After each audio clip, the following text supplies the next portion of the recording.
Bonjour à tous et à toutes. Je suis très heureux de voir arriver tous les jours de nouveaux abonnés et de constater qu'il y a un taux de partage qui dépasse toutes mes espérances. Donc, je vous remercie.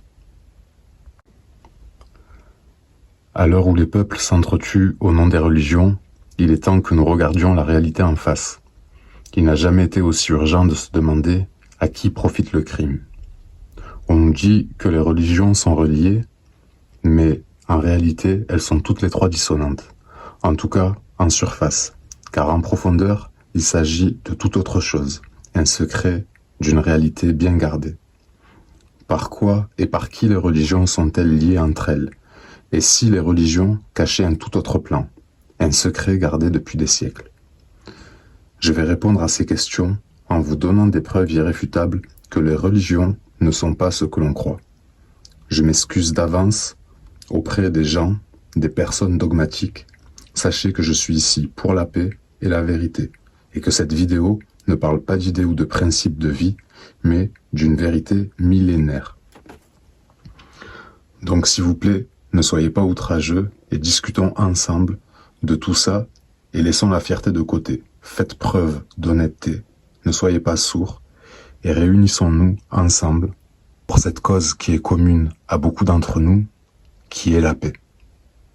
Donc pour commencer, comme d'habitude, je vais refaire un récapitulatif en y ajoutant des éléments pour compléter les informations que je vous ai données précédemment. Et en même temps, ça pourra être plus clair pour les personnes qui tomberaient sur cette vidéo. Voilà, c'est la première vidéo que vous regardez de la chaîne. Vous aurez quand même une trame, une ligne pour comprendre de quoi on parle sur cette vidéo. Chapitre 1, l'Apocalypse selon Saint Jean. Donc, nous étions partis de ce postulat où, dans l'Apocalypse selon Saint Jean, chapitre 13, verset 18, on nous invite à calculer le nombre de la bête. Donc, c'est ce que je vous ai invité à faire. Et je vous en ai fait donc la démonstration qui était en fait de calculer le nombre de la bête, et on est parti justement du chapitre et du verset, c'est-à-dire 13-18. On l'a multiplié, on a obtenu 234. À 234, on a additionné son contraire, c'est-à-dire 432. Et nous avons trouvé donc 666. Nous avons calculé le sinus de 666 et nous avons trouvé 0, 80, 90, 169. Nous avons constaté que 432 divisé par 3 est égal à 144, qui est mentionné comme étant la coudée, la taille de la muraille de Jérusalem mesurée en coudée. Nous avons calculé donc le cosinus de 144 et nous avons constaté qu'il était égal au sinus de 666. Nous avons donc multiplié par 2 le résultat, où vous pouvez additionner aussi les deux résultats, c'est-à-dire 0, 80, 90, 169 fois 2, et on a trouvé 1, 618, soit le nombre d'or ou le nombre phi, si vous préférez. Chapitre 2, les 153 gros poissons. Donc la référence, c'est 21-11. Et ici, donc, nous avons placé le chiffre 153 sur un triangle tête en haut. Et son contraire, c'est-à-dire 351 sur un triangle tête en bas. Et nous avons ensuite additionné par 3 les chiffres qui sont sur ce triangle dans le sens des aiguilles d'une montre.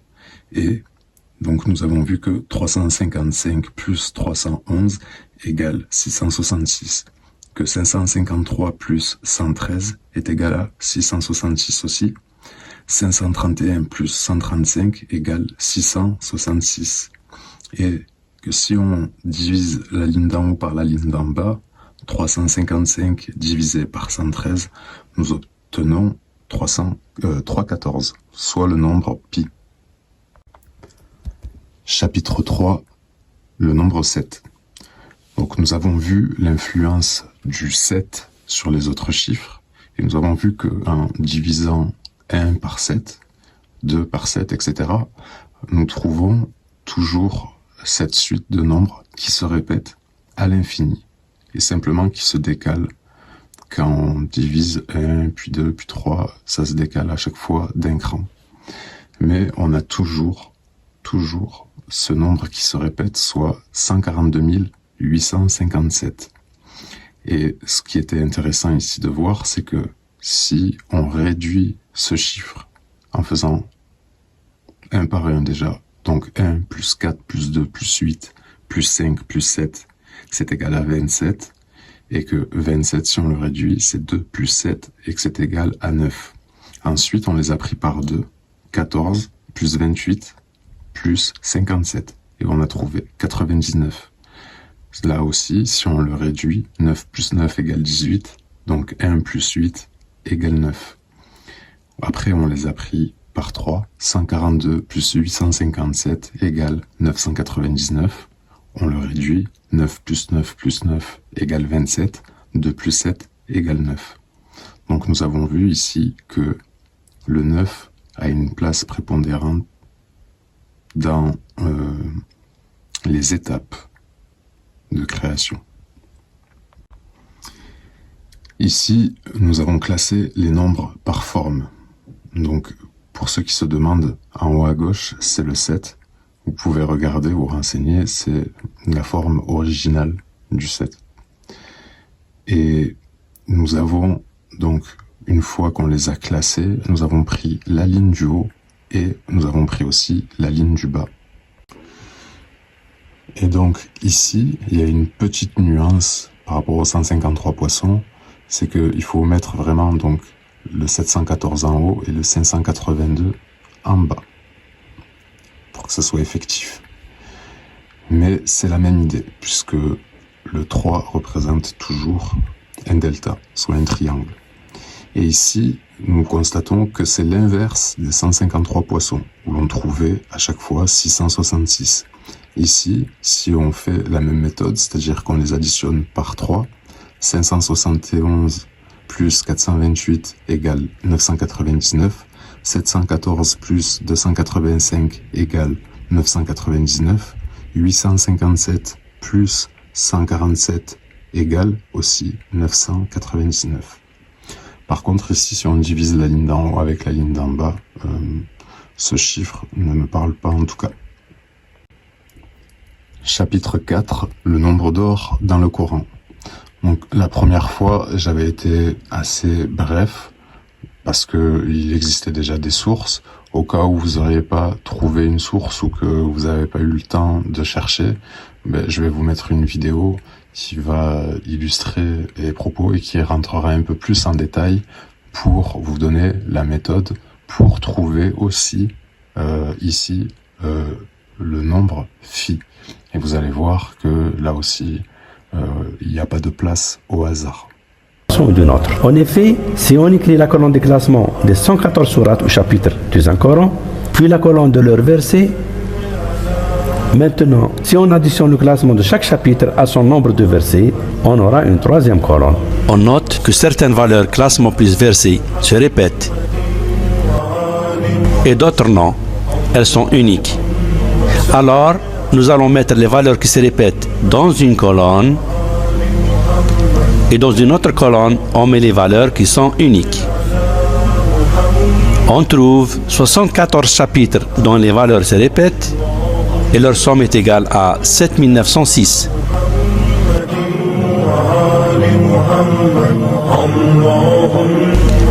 Et on trouve 40 chapitres dont les valeurs sont uniques et leur somme est égale à 4885.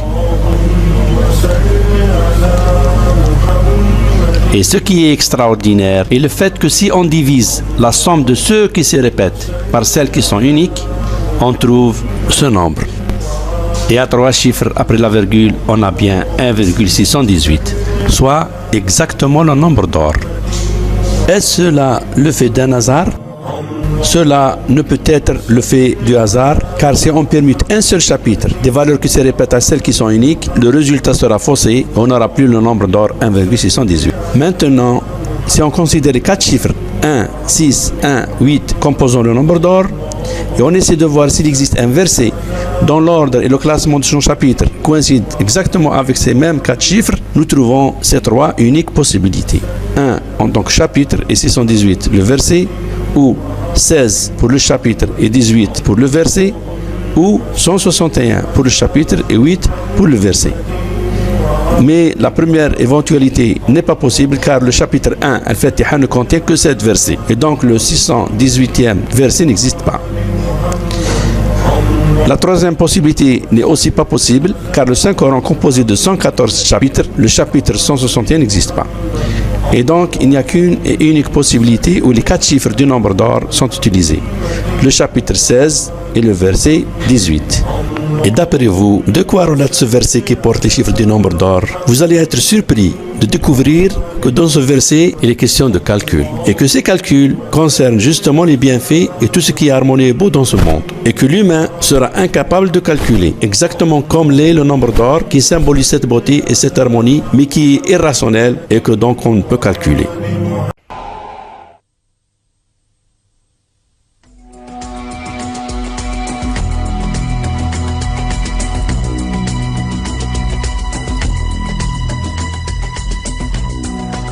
L'étoile Sirius est l'étoile la plus brillante dans le ciel nocturne.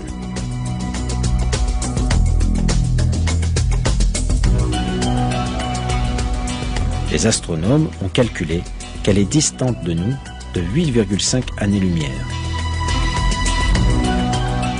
Ce n'est que très récemment, grâce aux télescopes modernes, qu'on a découvert que Sirius se déplace avec une autre étoile, plus petite qu'elle-même et invisible à l'œil nu.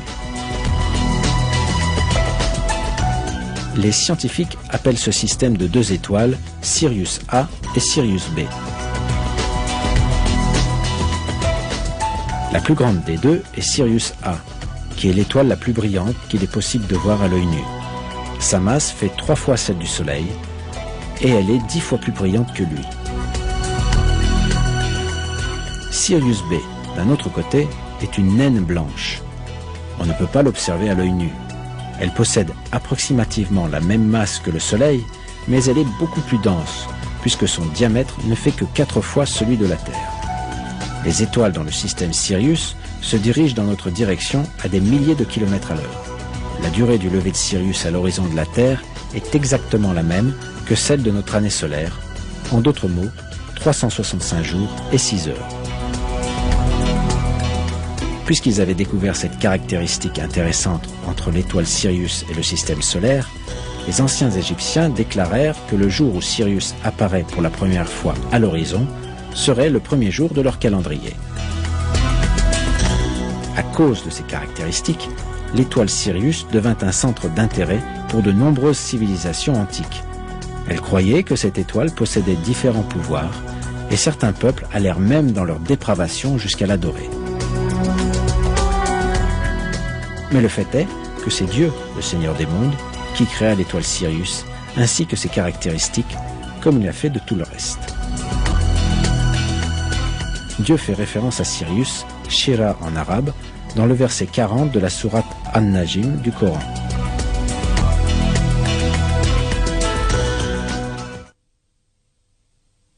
Et c'est lui qui est le Seigneur de Sirius.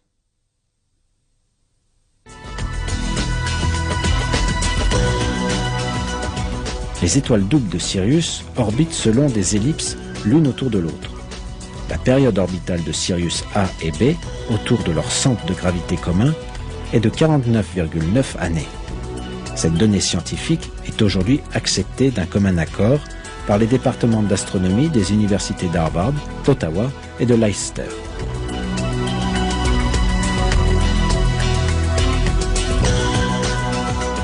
Cette information est rapportée de la sorte dans différentes sources. Sirius, l'étoile la plus brillante, est en réalité une étoile jumelle. Son orbite dure 49,9 ans. On sait que les étoiles Sirius A et Sirius B orbitent l'une autour de l'autre en 49,9 ans. Le point requérant ici notre attention est l'orbite double, en forme d'arc, des 2 étoiles l'une autour de l'autre. Nous avons vu que l'étoile Sirius est citée dans la sourate An-Najm, verset 49. On rencontre une analogie très sage dans le verset 9 de la même sourate.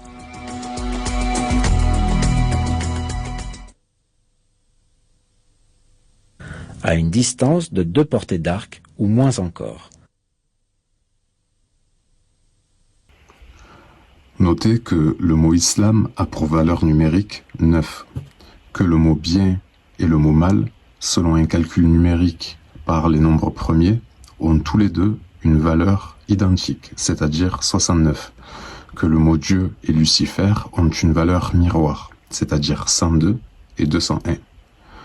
Tout ça est concret, encore une fois, il ne peut pas y avoir de hasard. Notez que 432 fois 60 est égal à 25 920 ans, soit la date exacte d'une précession des équinoxes, et que Sirius monte dans le ciel pendant 12 960 ans et descend pendant 12 960 ans. Notez que Sirius est cité dans le Coran. Notez que Sirius est une étoile qui est dans la constellation du chien, et que chien en anglais c'est dog, que les Égyptiens représentent Dieu par un chien. Je vous présente Anubis, avec donc une tête de chien, et si on lit dog à l'envers, ça donne God. Je vous invite d'ailleurs à regarder, il y a des documentaires sur le peuple des Dogons qui lui aussi avait une croyance, vénérait l'étoile Sirius. Sirius A et Sirius B. Notez que si on dit à demain, c'est parce que si l'on compte le nombre de phalanges sans que l'on compte ceux de notre pouce, on obtient 12. Que si on le multiplie par 2, on obtient 24, comme les 24 heures qui composent une journée. Voilà pourquoi on dit à demain. Je ne sais pas si vous le saviez, mais on dit que nous sommes des êtres carbonés, parce que ce qui nous constitue est entre autres des atomes de carbone, et je vous ai invité et je vous ai présenté la composition d'un atome donc de carbone que je vous mets à l'écran. On peut affirmer à ce stade que sans aucun doute les religions, et bien plus encore, mettent l'accent sur 1. Les nombres, 2. La géométrie et 3. Sur les astres. Comprenez ceci, les nombres représentent aussi des formes géométriques, que pour obtenir ces proportions, 3,14 et 1,618, je n'ai besoin que d'effectuer une succession de cercles, que le cercle est donc la base, le début, et que c'est lui dont va émaner le nombre 6. En reportant mes mesures, voilà les dessins que j'obtiens. Ici, représenté sur une pièce de monnaie marocaine de 1372, notez que la grande étoile a pour proportion 3,14, soit pi, et la petite 1,618, soit phi, ou le nombre d'or. Notez aussi que l'angle d'une branche de la petite étoile est égal à 72 degrés, que si on multiplie cette branche par 2, on obtient 144 degrés. Notez le parallèle et que la Terre avance de 1 degré dans les constellations tous les 72 ans. Chapitre 7, l'astrologie.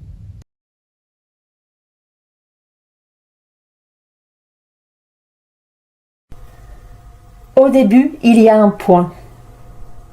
Puis apparaît un cercle dont il est le centre. Un rayon part à droite, marquant un nouveau point.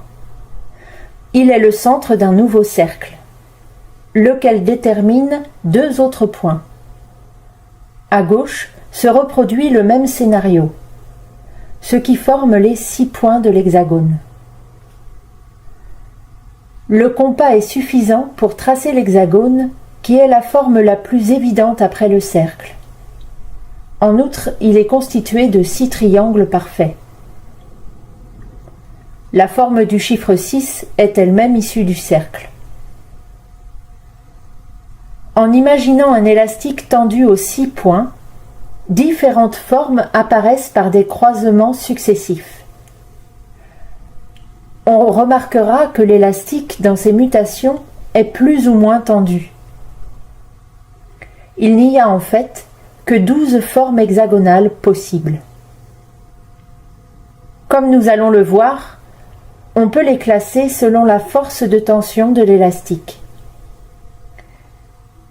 Voici donc l'ordre des 12 signes qui apparaît, sur 2 rangées. En imaginant cette progression de tension comme un cycle, ces 12 signes hexagonaux se placent ainsi sur un cercle.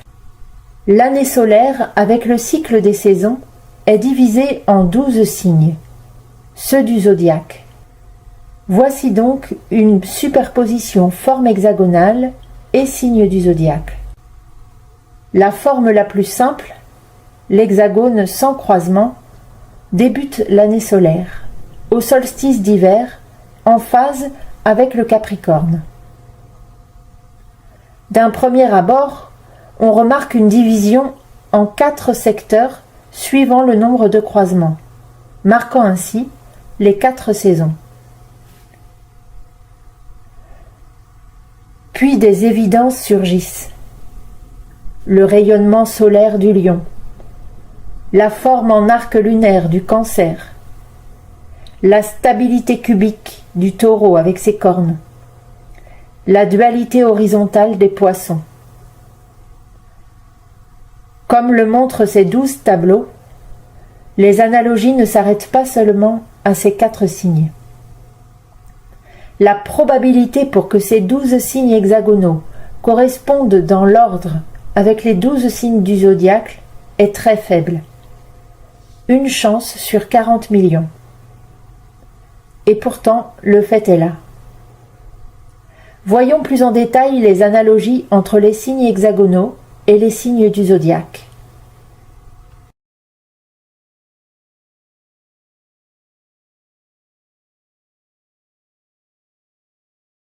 Le Capricorne débute l'année solaire. Il est le plus... Chapitre 8. Tout ce qui est en haut est comme ce qui est en bas, principe hermétique, où Dieu fit l'homme à son image, principe biblique.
aussi, on ne peut pas parler de hasard. Des pyramides d'Égypte indiquant la constellation d'Orion, ou plus précisément les 3 étoiles du Boudrier d'Orion, qui s'alignent toutes les 3 avec Sirius, et avec qui elles forment un angle de 144 degrés, en passant par la France que l'on appelle aussi l'hexagone, et qui par ses extrémités passe par la latitude 51-51, soit l'angle exact de la grande pyramide de Gizeh vue de face.